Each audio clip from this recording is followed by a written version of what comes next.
Purposely. Your life, God's purpose. Listen at purposely.com. Hi, welcome to Shaken. I'm Steve Sunshine.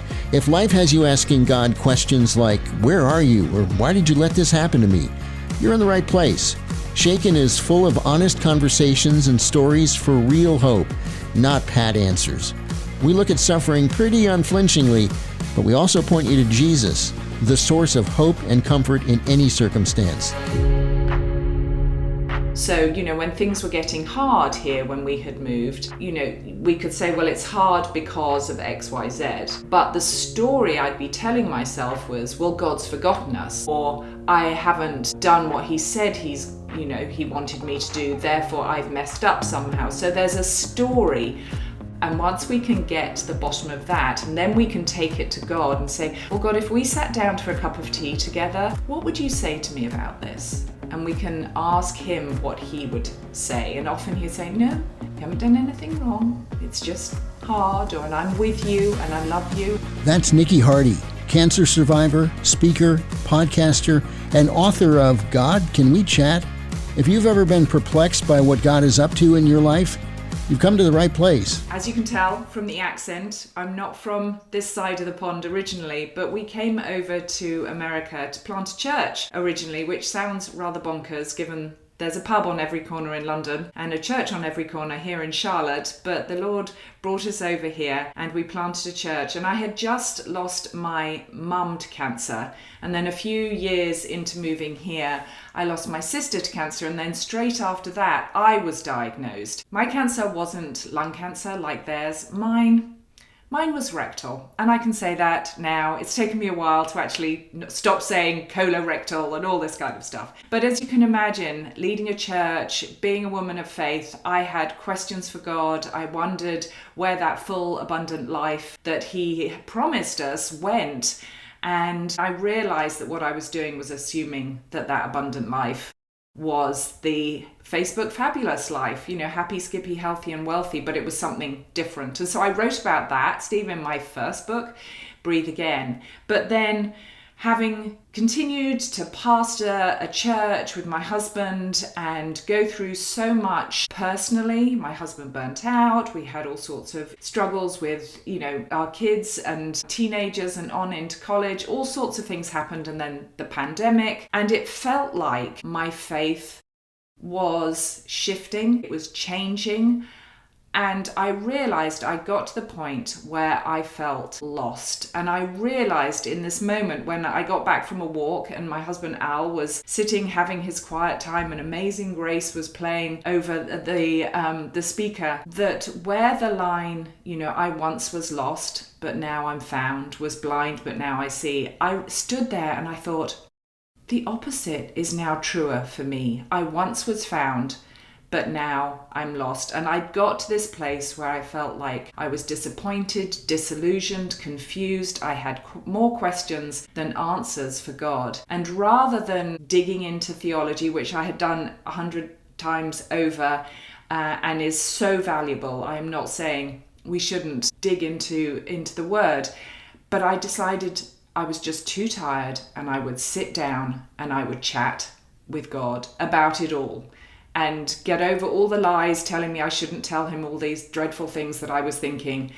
And so that's where it came from, this idea that we can take our doubts and disillusionment to God. And when we do, they become our faith's greatest strength, not its biggest weakness. Yeah, it's interesting that we even think that we might consider not telling God what we're thinking as though he doesn't already know. I know, but we believe this rubbish, don't we? We believe that the lie that either, well, I have to have answers to be sure, or, well, Jesus said don't doubt. So I can't tell him that I am doubting, or, but I can't tell him that. That's awful. If I tell him that I'm angry at him, or this passage in the Bible just seems so horrific. What are you thinking, God? Or we think, well, I'm just little old me, and he's big, marvelous God. And so I probably should just stick to my little corner of the universe. But so we believe these things and they stop us going from the one who, as you say, knows it anyway, and his arms are wide open saying, come to me, all you who are weary and heavy laden. And that's what it feels like, doesn't it, when we've got questions? Yeah. So your book covers all kinds of doubts as well. What as you talk to people, what is causing doubt? Maybe a couple of things that are maybe more common than others right now. Well, I think they fall into a number of areas. And in the book, I kind of created this new collective noun called God, Faith, Church. One word, God, Faith, Church. And then so I think there are kind of questions we have about God and his goodness and his kindness and his provision. Like, why did you answer her prayer and not mine? Are you even listening, God? Why? I got lots of readers that email me all the time, which I absolutely love. And I ask them what they would ask God. And some of the things that people shared with me were so heartbreaking. Like, why did my son have to die? Why did you, let this happen? Why can't I hear you? And these are the questions that we have about God, for God. And then there's church, the wider church, and God's people. What we find so often, and one of the biggest criticisms of us as a group of believers, is that we can be hypocritical, we can be unloving, we can say one thing and act in another way. And so we can have questions about God's people for God. And then we can have questions about our faith as well. Does it add up? Should I really be as strong in it as I have been? Is it shifting? Does that matter? Does this mean I'm on the road to deconstruction and deconversion? Which, if anyone is worried about that, wrestling with our faith, even going through some deconstruction, does not mean that you're going to lose your faith. Right. I was talking to somebody about that, about deconstruction, and their advice was, if you're going to deconstruct, make sure you do it in community. Do it with people who can help you, and at least hear the defense from somebody you trust. And also realize that you're not alone. I think one of the biggest lies that we hear in our mind about our doubts is that we're the only one. And if you're wrestling with these things in community, which is why the book has a discussion guide for groups to do this together, then you say, oh, I'm not the only one. And oh, that's an interesting perspective. I haven't thought about it like that. And we can wrestle in a very safe and loving environment. So that's why I built the discussion guide in there, for exactly that reason. I'm so glad you did, because you do hear from people. I don't think this has been my church experience, but I've heard people say that questions they asked were shut down or ignored or maybe not taken seriously. And they've walked away not only not having their question answered or even addressed, but feeling bad about themselves for having asked. And I don't know what churches that's happening in, because I feel very fortunate that I've not seen that, but I have no doubt about the stories of the people who have. Yes, I've heard many stories of people saying, coming from a faith heritage, if you like, that equates doubting is bad, having faith is good, and there's not an environment that fosters curiosity and question asking. I mean, you can't always stand up in the middle of a service and say, but excuse me, can you help me with this? Hold on a second. Wait a minute. But there can be an environment of welcoming these questions and diving into them. And actually, in my experience, when we do, the opposite of what everyone fears is going to happens. People's faith grows, people's intimacy with God is strengthened, and they draw closer to him rather than leaving. But yes, we don't get the opportunity to. I like, and that was the third of your examples of things that cause people doubt. I thought all three of them were good. The second one was Christians themselves. That one seems to be really big right now. Like, apologists are saying things like, these are people who try to make the case that Christianity is true and the Bible is reliable. They say that the objections that they tend to hear have gone from what used to be, is Christianity true, to now, is Christianity good? And that's heartbreaking. That is so heartbreaking. And I think it goes, the first time I heard that sentiment was in a quote that's been attributed to Gandhi, where he says, "I really like your Christ, but I'm not so keen on your Christians." Mm-hmm.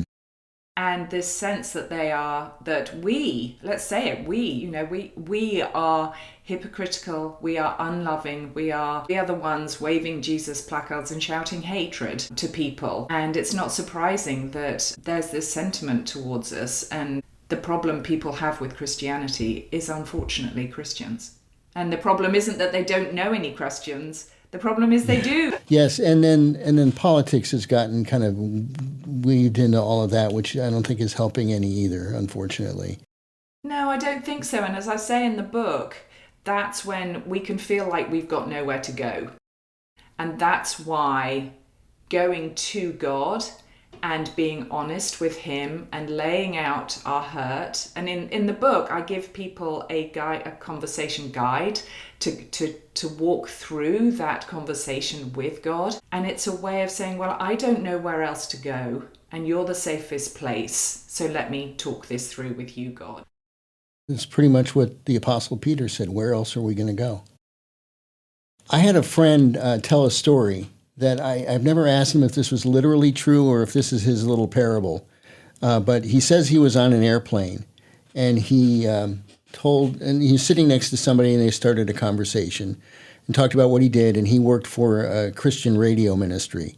And he said, "Yeah, I'm in Christian radio." And the guy said, "Well, I don't mean to be offensive, but from what I can tell, I'd say at least 80% of Christians are hypocrites." And my friend said, "I don't agree with that. I think that number is a lot higher." But judging Jesus by the behavior of hypocritical Christians is like going to a fifth grade orchestra concert and coming away with the conclusion that Mozart was a lousy composer. It is, but unfortunately that fifth grade orchestra is the only speaker that Mozart has to carry on that. We are his people, and we can do a better job. We can That's do a better true. job all round, and need to honestly and humbly look at ourselves. Going back to the first, I'm going backwards here, to the first answer you had about, basically people are saying, why is God letting this happen to me? That's a common theme on this podcast. When somebody has a personal thing that's gone wrong, like a diagnosis, or maybe they just feel like, why don't I hear God's voice like other people seem to? How do you help somebody through that? Yeah, it's very difficult, I think, when we get it in our heads that we can't hear God. But I would encourage anyone who is struggling to hear God is to first off remember that they are God's child. And as his sheep, we can hear his voice. So it's not like you actually really can't. Only some people get to do it and some people don't get to do it. No, we can all hear God's voice. And so it's just a matter of tuning in and learning what it sounds like and how he speaks to us and what his voice sounds like.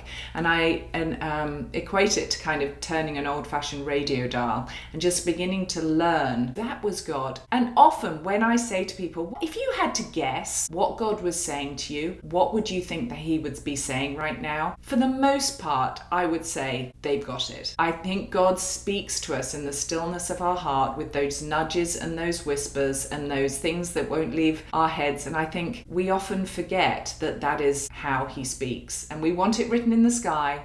I often tell the story of how when we were praying about whether to move to America, I was praying for a revelation. I wanted God to write it in the sky. And in the end, what I found was that I got a realization, not a revelation. I got a knowing deep in my soul that it was the right thing to do. And so often people think, either my hearing God's voice ears don't work, which is just not true. But also, I would say that they probably do have a sense of what he's saying. I think people experience hearing God's voice in different ways too. One thing that my wife and I would both say has been prevalent for us has been repetition of scripture verses popping up. We did I work, in addition to doing this, I work in radio also. And I had to make a decision over 20 years ago about moving across the country to get into Christian radio out of secular radio, and it was difficult because we liked where we lived. And I was riddled with doubt as I was making the decision.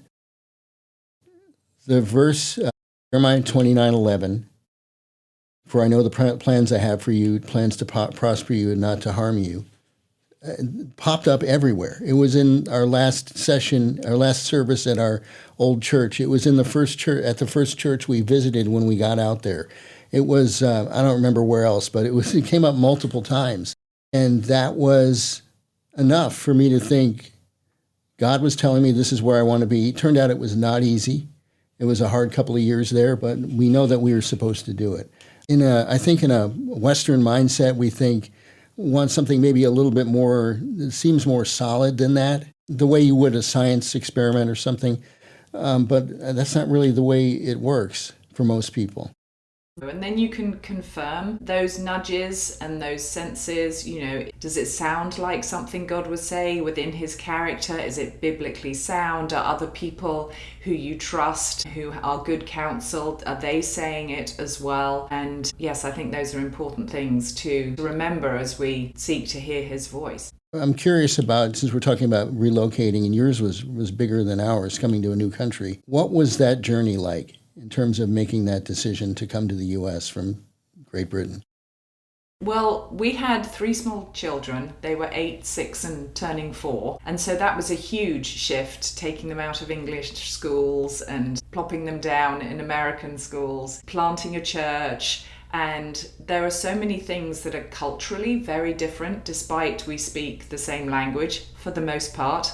We have got into hot water quite a number of times for saying the wrong thing. But it was a huge shift, which is why we needed to know that we knew that we were doing what God was asking us to do. Because as you said, it wasn't easy. It was a very bumpy ride. And as I say in God Can We Chat, these questions would come up the whole time about, well, is this the right thing to be doing? Why is it working out this way? All these questions, are you sure you're good, God? It's about taking them to God and walking through. I give a chat conversation guide, like I said, and it helps us unearth not just the thing that happened that is leading us to ask these questions, but the story behind that we're telling ourselves. So, when things were getting hard here when we had moved, we could say, well, it's hard because of X, Y, Z. But the story I'd be telling myself was, well, God's forgotten us, or I haven't done what he said he wanted me to do, therefore I've messed up somehow. So there's a story behind every doubt. And once we can get to the bottom of that, and then we can take it to God and say, well, God, if we sat down for a cup of tea together, what would you say to me about this? And we can ask him what he would say. And often he'll say, no, you haven't done anything wrong. It's just hard, and I'm with you, and I love you, and all these things. And then we team up with God going forward and commit to saying, okay, how can we walk through this with God? I think and just thinking about the way I thought about our move and your story, I'd only been a believer for about 5 years at the time. And I don't know if I would have said this or if I thought this, but it almost seems as though we operate on the assumption that if it's God's will, it's going to be easy. And I think some of that comes from, we talk about open doors and closed doors, and I've used that metaphor too. But sometimes it's both God's will and it's hard. And so we could maybe give up too easily or get too discouraged. Certainly from the long view, I can look back on my experience and say, I don't have any doubt that we were supposed to go through what we went through. It was a hard job, and it ended up in the long run doing exactly what God said it would, benefiting us. Exactly. I say in God Can We Chat how much I doubted writing my book on doubt. I felt God, say, yes, this is what I want you to do. And then I was just riddled with doubt throughout the whole thing. Was I the person to be writing it? Could I write it? Should I write it? Did God really say to write it? And there I was doubting my book on doubt because it was so hard to write on so many different levels. And so every time it got harder and harder, I assumed, oh, well, that must mean I shouldn't be writing it. Does this mean I shouldn't be writing it? And so I had lots of good theological discussions with Christian author friends about this very topic. Just because it's hard doesn't mean it's not God's will. Yeah, I think that's a big hurdle, along with the idea that God's blessing always means health and wealth, and it doesn't. I like to tell people that God will solve the problem you're facing, but I don't know when. And I don't know if it's soon, or I don't know if it's even in the next life. But there will come a day when it'll all be gone, and that's the promise. And really, that should be enough, because if you think about it, it's pretty glorious. And He doesn't leave us alone to go through it by ourselves. He doesn't. And I think, to our conversation earlier, we're in a very instant culture. And so, we work on our time frame, not God's. And one of the things I talk about in God Can We Chat is our willingness, or in my case, lack of willingness in some places, to sit in that mystery, to sit in that place of unknowing, to sit in that place of holding these seemingly contradictory truths in the palm of our hands together. This pain and suffering can be very real, but God's presence and comfort and peace can be very real as well. And we're just not used to holding those tensions together, and we want things fixed now. I know I do. That's right. Right now. Give me patience and give it to me. Hurry up about it. Yeah. You tell a story about being in Australia and being caught up in a riptide that I thought was really appropriate for, the idea of trying to solve these problems on our own, and surrender, I think, is one of the things I took from your story. Would you be willing to share that? Yes, there's actually a story I share in my first book, Breathe Again. And I was doing the gap year thing that a lot of English college kids do, where you take a gap year either before college or after college. And I had been working in Sydney to earn money, and then I was traveling up the coast, and I went for a hike that ended at a glorious beach, and there were lifeguards sitting in their tall, kind of supersized high chairs that they look like kids' high chairs, and I swam in the safe zone, and I was with a friend, and we got swept so far out. And I remember saying to my friend, we've got to get back to the shore. And we swam and we swam and we swam, and we weren't getting anywhere, and eventually we were separated. And so I signaled to the lifeguards that we needed help, and the lifeguard came out to help my friend before me, and the lifeboat flipped over. I mean, it was a whole scene. And I really thought I was going to die. I was at that point where the big kind of surfing sized waves were breaking, and every time I came up for air, another wave broke. Every time I tried to take a gasp of fresh air, my mouth filled with salt water. And so I really thought my time was up. And I wasn't a Christian at this time. I came to faith later. But I remember being saved by a girl on a surfboard, and she reached down and she grabbed my arm and she pulled me into shore. And I remember saying to the lifeguard, oh my goodness, I swam between the flags where it said it was safe. What on earth happened? And he explained about a riptide and how it will take you out. But if you ever get caught in a riptide, you are to turn and swim parallel to the shore, and eventually it will bring you back. And so often in life, when something sweeps us out to sea, we are like, I've just got to get back to where I started. I need to get back. I need to fix this. But we're trying to fight a riptide that's going out, and sometimes we just need to turn and with the Lord swim parallel to the shore and let the tide take us, and then it will take us back in, and we won't arrive back where we originally started. We'll end up further down the beach, but that's okay. We can't fight this, often what we're going through, and we have to trust that the Lord will take us where He wants us. I think that's perfect for things that you can't control, like being sick or the divorce is final, or whatever painful thing it is. You just have to, rather than fight it, continue living life. Yeah. In conversation with God, and that's the key, rather than just kind of hands in the air, I give up, what Right. will be. But no, in conversation with God, chatting with him about our questions as we go, we actually find a different level of that full life that he promised us than I think we would have ever found before. Yeah, I like that. I think that's really true. It's very helpful to know that Jesus doesn't leave you alone, even when you're going through through something hard. There was a point in time where God really needed to show me, even though I'd seen it many times before, the verse about Paul and his thorn, and the all important phrase, "My grace is sufficient for you." And that is true. And if you're somebody who's been a believer for a long time, you've read that over and over again.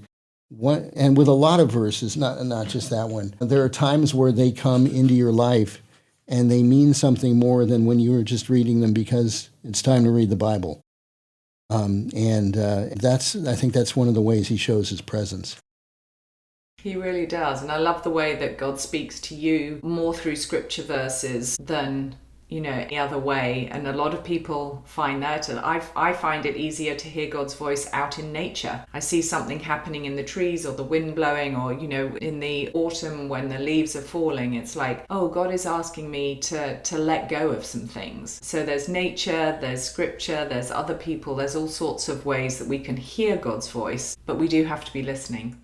He has wired each of us individually in a unique way. And I think that's an important thing, too, for particularly anybody who's new in the faith, that your experience will be your experience. There'll be some things, obviously you want to test things against Scripture and all of that, but your experience is not going to be like anybody else's. And he may talk to you in nature. He may talk to you when you're being very quiet. He may talk to you when you're busy.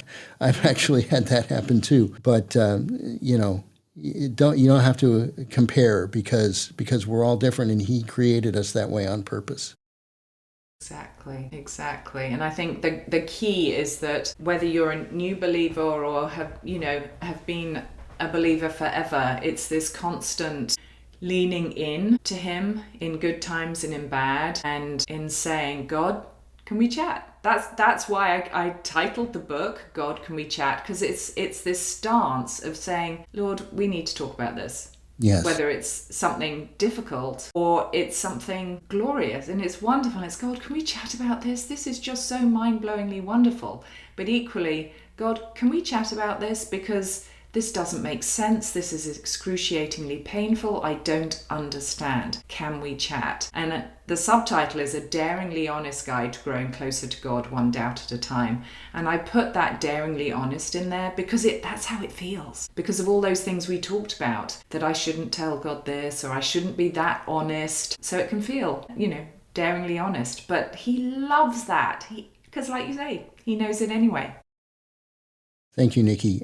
I saved something just for the end because I'm a nerd about this sort of thing. But I've got to know what some of the things were that when you came to the U.S. that were culturally different, that you were like, oh, I shouldn't have said that or whatever. Gosh.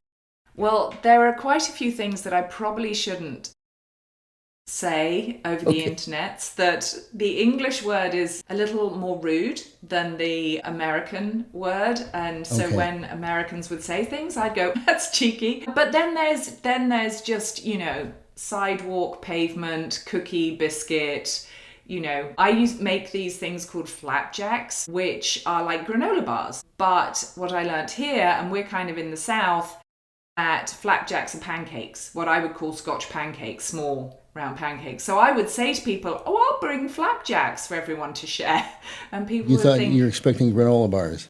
Well, I was saying that I would bring granola bars, and everyone else was thinking, why is she going to bring pancakes? That's really weird. So things like that. And culturally as well, people are very much kind of, when they say, come on round, they'll expect you to just walk in their front door. And we've been here nearly 20 years and we still ring the doorbell. Even if, they've said, come on in. It's things like that. For what it's worth, little things. Across the U.S., I've lived in the South too, although I'm not from the South. That varies greatly depending on what part of the country you're in terms of people coming in And Yeah. I don't think anybody uses the term flapjack except people in the Southeast. But Okay. it's always fun to see how different people react to things and use words, and that's Yes. something that I think is kind of cool. Anyway, It is. It's fun. I'm so glad that you came on the show, and so tell us where we can get God Can We Chat or your other books. Thank you. Well, everything God Can We Chat is at godcanwechat.com, and you can get the book there. I mean, you can get it anywhere books are sold, but there are links to all the different bookstores there, plus links to get all the resources like the group discussion guide. If you want to do it with a group, there's the chat conversation guide that you can get. All those are available to everyone who's got the book. So all things God Can We Chat. But I can be found at nikihardy.com, and I'm on Instagram as niki.hardy. And I am a people person, so come and say hello. Tell me that this is where you heard about me, and I'd love to chat. That is awesome. Thank you, Niki, so much.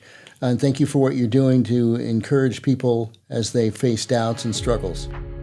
You're welcome. It's a joy. Thank you for listening to Shaken. If you know someone who's asking questions like, why did God allow this to happen? Is God angry at me?